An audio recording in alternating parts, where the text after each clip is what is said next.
आज मैं ऐसे विषय पर चर्चा करने के लिए आपके बीच में आया हूं, जो किसानों, ग्रामीणों और महिलाओं से सीधे जुड़े हैं।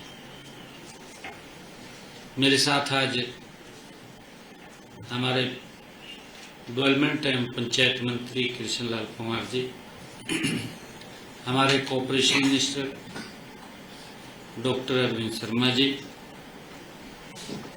हमारे सभी अधिकारीगण आज उपस्थित हैं। मित्रों, आप जानते हैं पिछले दिनों हरियाणा में भारी बारिश के कारण कई जिलों में बाढ़ की स्थिति पैदा हुई है। बाढ़ से, भारी वर्षा से फसलों को नुकसान हुआ है, कुछ जान माल का नुकसान भी हुआ है। हम इस अत्यधिक वर्षा और बाढ़ से प्रभावित किसानों व अन्य लोगों के साथ हरियाणा सरकार मजबूती से खड़ी है। आज मैंने ई क्षतिपूर्ति पोर्टल के माध्यम से जो भारी वर्षा के कारण घरों, घरेलू सामान और पशुओं की हानि हुई है, उसके लिए 2386 जो लोग इफेक्ट हुए हैं, उनको मुआवजा के तौर पर 4,72,06,000 रुपए की राशि आज उनके खातों में पहुंचाई गई है। इनमें से 2,371 मकानों के नुकसान के लिए 4,67,75,000 रुपए, 13 पशुओं की हानि के लिए 4,21,000 रुपए, 2 घरों में सामान खराब होने पर उनको आर्थिक सहायता में शामिल किया गया है।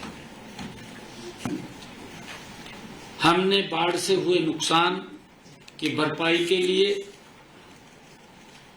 गत 15 सितंबर तक ई क्षतिपूर्ति पोर्टल खोला हुआ था। ई क्षतिपूर्ति पोर्टल पर प्रदेश के हमारे 6,397 गांव के 5,37,000 किसानों ने 31 लाख एकड़ का पंजीकरण करवाया है। इस क्षेत्र में सत्यापन का काम जारी है। उसको वेरीफाई करके जिस क्षेत्र में पानी भर गया है, वहां खराब फसलों के प्रति हमने प्रति एकड़ 15,000 रुपए तक मुआवजा उनको दिया जाएगा। वेरीफाई करके इसके तुरंत बाद दीपावली से पहले उन तक जो प्रभावित हमारा किसान है, उनके खाते में भी फसल खराबे की मुआवजा राशि पहुंचा दी जाएगी। क्षतिपूर्ति पोर्टल पर आए क्षेत्र का सत्यापन जल्दी करके यह राहत भी जल्दी किसानों तक पहुंचा दी जाएगी। आज क्योंकि भारी बारिश के कारण और बाढ़ के कारण हमारे जिन किसानों का नुकसान हुआ है, मैं उनके लिए भी कुछ योजना, उनको आर्थिक सहायता मिले। ट्यूबवेल के बिजली बिलों का हमने फैसला किया है कि किसानों की परेशानियों को ध्यान में रखते हुए आज ट्यूबवेल कनेक्शनों के बिजली बिलों का भुगतान दिसंबर 2025 तक स्थगित करने की घोषणा करता हूं। दिसंबर 2025 तक ये बिलों के ऊपर नहीं लिए जाएंगे, उसकी सरचार्ज वो घोषणा करता हूं। जिन बिलों का भुगतान जुलाई 2025 तक किया जाना था, वे अब जनवरी 2026 से किसी भी अतिरिक्त शुल्क के बिना दे होंगे। कोई उनके ऊपर चार्ज या ब्याज नहीं लगेगा। अब उसको जनवरी 2026 तक बिना किसी अतिरिक्त शुल्क के वो दे होंगे, ऐसा निर्णय लिया है। इससे प्रदेश के 7,10,000 किसानों को तुरंत वित्तीय राहत मिलेगी। हमने ये भी निर्णय किया है कि जो हमारे किसान फसली ऋण की वसूली को भी हमने स्थगित करने का निर्णय लिया है। आज ही फसली ऋण की वसूली स्थगित करने की भी मैं घोषणा करता हूं। जिन गांव में भारी बरसात या बाढ़ के कारण 50% से ज्यादा फसलों का नुकसान हुआ है, उन गांव के ऋणी किसान का फसल खराबा 33% या उससे अधिक हुआ है। ऐसे गांव के किसानों द्वारा सहकारी समिति के लिए खरीफ के चालू फसली ऋण की वसूली स्थगित की जाती है। इन किसानों को रबी फसल के लिए फसली ऋण भी उपलब्ध करवाया जाएगा। ये नहीं है कि अगर उनको कोई ऋण, अगला फसली ऋण लेना है तो ले भी सकेंगे। ऐसा नहीं है कि उसको हमने स्थगित किया है कि आगे ऋण नहीं देंगे। इस फैसले से लगभग हरियाणा प्रदेश के 3 लाख किसानों को ऋण के बोझ से राहत भी मिलेगी। इसके लिए हम पूरे राज्य में इसका सर्वे भी करवा रहे हैं। मैं आज राज्य में धान की खरीद हर वर्ष 1 अक्टूबर से होती थी। किसानों की मांग पर हमने ये निर्णय किया, क्योंकि हर बार हमारा किसान ये चाहता था कि हमारी फसल जल्दी आ जाती है। उसको मैं भी समझता था। पिछले दिनों आदरणीय केंद्रीय मंत्री जी प्रहलाद जोशी जी से हम मिले और हमने कहा कि हमारे यहाँ किसान आलू की खेती करता है, जल्दी फसल आ जाती है, हमें उसकी परमिशन दी जाए जल्दी परचेज की। हमारी इस बात को आदरणीय प्रहलाद जोशी जी ने स्वीकार किया और हमें 1 अक्टूबर की बजाय 22 सितंबर से ही धान की खरीद का हमें अधिकार दे दिया। 22 सितंबर से ही हमने बाजरे की खरीद 23 सितंबर 2025 से उसको आरंभ की है। राज्य में 30 सितंबर तक धान की 5 लाख मीट्रिक टन आवक हुई है। 30 सितंबर तक, अभी कल तक 5 लाख मीट्रिक टन की आवक हुई है। इसमें से 3,58,000 मीट्रिक टन खरीदी जा चुकी है, जो आई है, क्योंकि मॉइस्चराइज के कारण थोड़ा देरी हो सकती है, ज्यादा मॉइस्चराइज होगा, परंतु उसमें से 5 लाख मीट्रिक टन में से 3,58,000 मीट्रिक टन खरीद ली है और किसानों के खातों में लगभग 109 करोड़ रुपया उस खरीदी का पहुंचा भी दिया है। 109 करोड़ रुपया हमने किसानों के खाते में पैसा भी पहुंचा दिया है। और इसी तरह 187.30 मीट्रिक टन बाजरा खरीद संस्थाओं द्वारा 4,970 मीट्रिक टन बाजरा व्यापारियों द्वारा खरीदा गया है।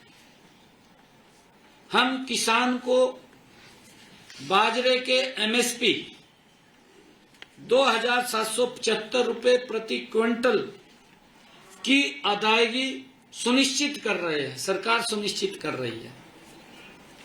राज्य की खरीद संस्थाओं द्वारा जिस भाव से बाजरा खरीदा जा रहा है उससे शेष भरपाई हरियाणा सरकार कर रही है। मान लिया जो बाजरे का एमएसपी 2,757 रुपए है, मार्केट में वो 2300 रुपए जाता है, तो ऊपर की भरपाई हरियाणा सरकार किसान के खाते में जो ही उसका फार्म कटेगा उसके खाते में हम पहुंचा देंगे। उसकी भरपाई करने का काम हरियाणा सरकार कर रही है।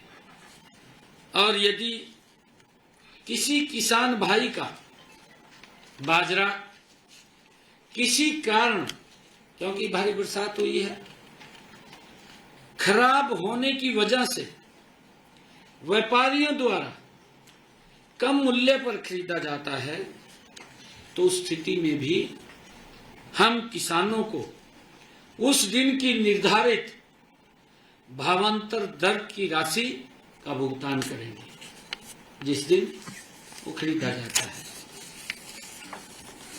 मुझे खुशी है कि आज ही मैंने प्रदेश की पंचायती राज संस्थाओं को राज्य वित्त आयोग की ये दूसरी किस्त 404 करोड़ 79 लाख रुपए की राशि आज विकास कार्यों के लिए पंचायतों के खाते में, पंचायत समितियों के खाते में और जिला परिषद के खाते में यह राशि 5,719 पंचायतों, 144 पंचायत समितियों और 3 जिला परिषदों के खाते में पहुंचाई गई है।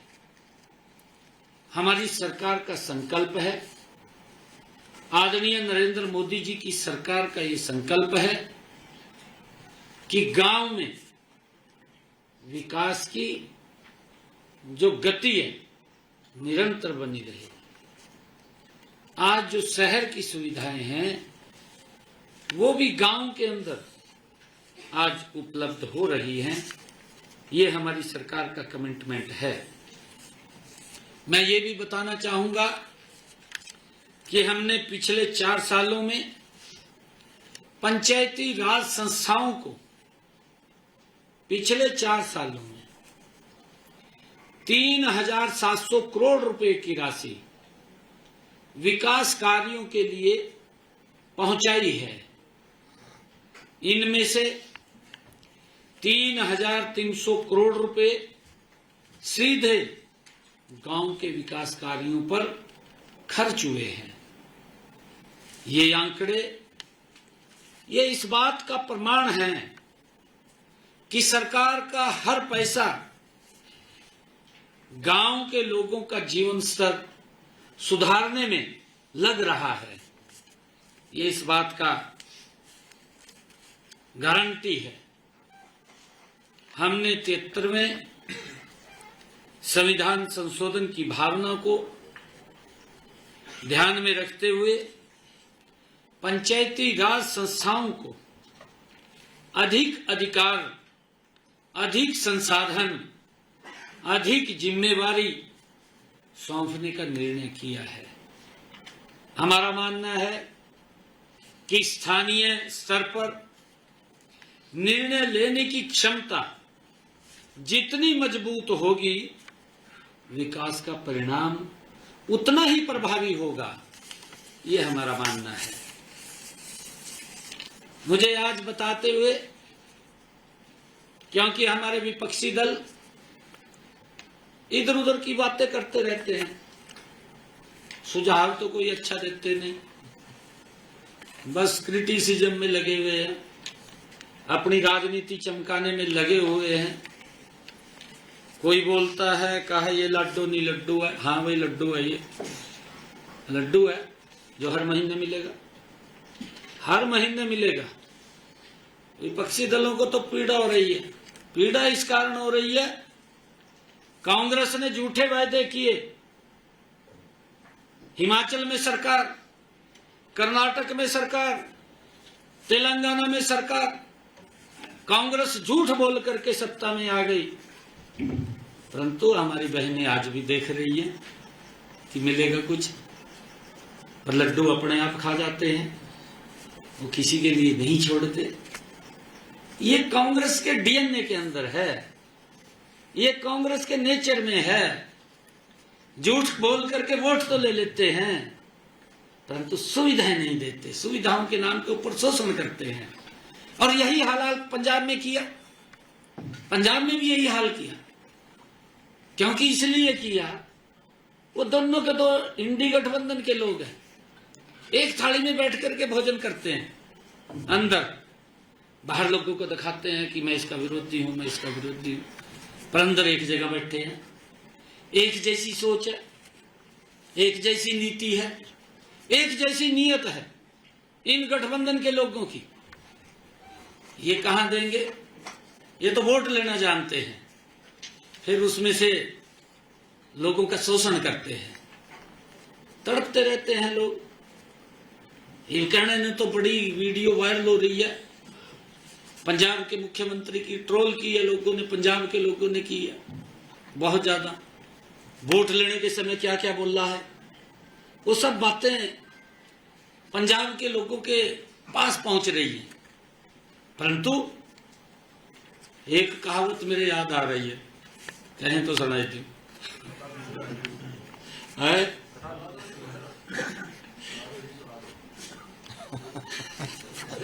फिर हम कहेंगे ये क्या सुना रहा।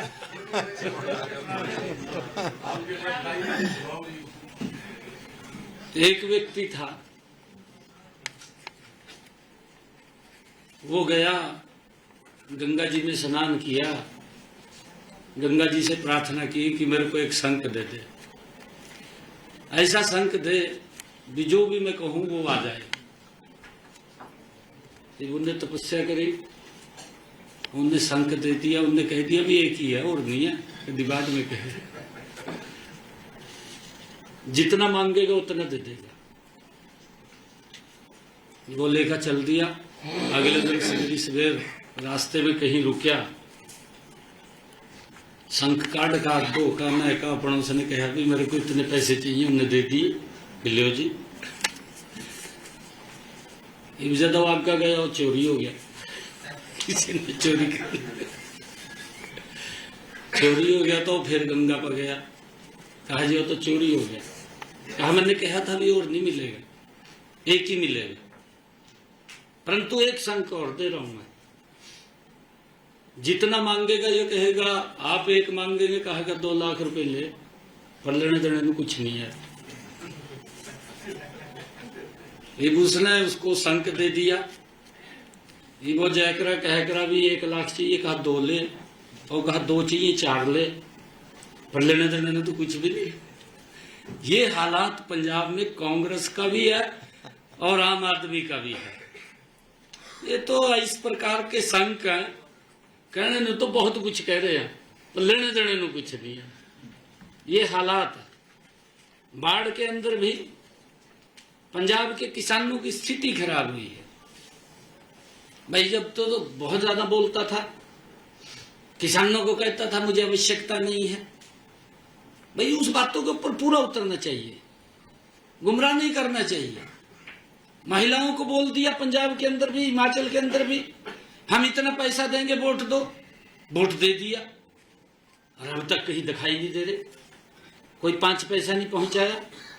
हमने हरियाणा के अंदर पहले ही बजट के अंदर हमने प्रावधान किया, विधानसभा के अंदर हमने कहा कि हम लाडो लक्ष्मी योजना के लिए हरियाणा में 5,000 करोड़ रुपए का प्रावधान हमने किया, और अभी 25 सितंबर को पंडित दीनदयाल उपाध्याय जयंती के अवसर पर हमने दीनदयाल लाडो लक्ष्मी योजना, उसका पोर्टल भी लॉन्च किया, उसका रजिस्ट्रेशन भी शुरू किया। और ये तरह तरह की बातें बोल रहे हैं कांग्रेस के लोग, अपने गिरफ्तार में नहीं झांक रहे, दूसरे के ऊपर आरोप लगाना इनको अच्छा लगता है। अगर अपने उड़ी देख ले, इनके बारे में कह दे, फिर कहा चुप हो जो भी, कहा तो कई साल हो गए, कहा भाई साल हो गए, तेरे कारनामे ऐसे यहाँ बताने तो पड़ेंगे, नहीं बताएंगे तो लोग कैसे करेंगे। और उसी दिन से हमने जो ऐप लॉन्च किया, मैं बताना चाहता हूं, इस ऐप पर पिछले जो हमने लाडो लक्ष्मी ऐप लॉन्च किया है, इस ऐप पर पिछले 6 दिनों में, पिछले 6 दिनों में, अभी 6 दिन हुए, पिछले 6 दिनों में हमारी हरियाणा प्रदेश की लाडो बहनों ने 1,53,844 बहन बेटियों ने अपना पंजीकरण करा लिया है। ये जो इधर उधर की बातें कर रहे हैं, कहा जी इसके अंदर कंडीशन लगे थे, इसमें नहीं लगे थे, ये इस प्रकार की बातें कर, गुमराह कर रहे हैं। 1,53,844 हमारी लाडो बहनों ने रजिस्ट्रेशन करा लिया है, उनका पंजीकरण हो गया है। मैं अपनी सभी बहनों से ये अनुरोध करता हूं कि जल्द ही, क्योंकि समय लगता है, कई बार जो साइट है वो भी स्लो पड़ जाती है, और इसी कारण हमने इसको फेसिस में रखा है। 20 लाख बहनें इसके अंदर रजिस्ट्रेशन लगभग करेंगी।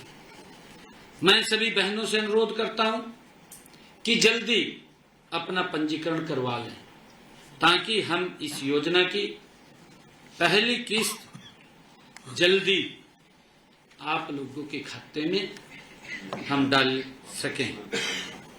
हमने सुबह तक अपडेट दूसरा है। अच्छा, दूसरा अपडेट और आ गया। हाँ ये अभी 1 घंटे के बाद अपडेट फिर आ गया, 1 घंटे के बाद ये बढ़का हो गया 1,71,946।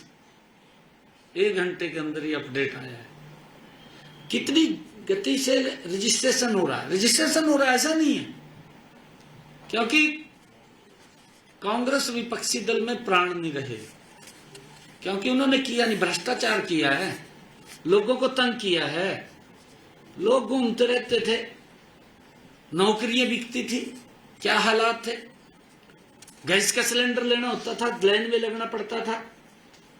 मुझे खुशी है, हमने अपने संकल्प पत्र में कहा था कि हम अपनी बहनों को 500 रुपए का गैस का सिलेंडर देंगे। आज 18.5 लाख बहनों की रसोई में 500 रुपए का गैस का सिलेंडर जा रहा है, जिनकी इनकम 1,80,000 रुपए से कम। पहुंचा रहे हैं ना, जो हम कह रहे हैं वो कर रहे हैं। और आवेदन प्रक्रिया में मैं ये भी कहना चाहूंगा सभी बहनों से, मैंने उस दिन भी कहा था, आज भी मैं रिपीट कर रहा हूं इस बात को, मैं अपनी सभी लाडो बहनों से ये कहना चाहूंगा कि आवेदन प्रक्रिया में आने वाली कठिनाइयों के समाधान के लिए हमने एक टोल फ्री नंबर जारी किया हुआ है। वो नंबर है, आपके माध्यम से मैं सभी को बता रहा हूं, 1800-2231 और एक हेल्पलाइन नंबर 0172-488-0500, ये हमने टोल फ्री नंबर जारी किए हैं। किसी को कोई, हमारी लाडो बहन को कोई दिक्कत हो, समस्या हो, इसके ऊपर फोन कर सकते हैं। और मैं ये कहना चाहूंगा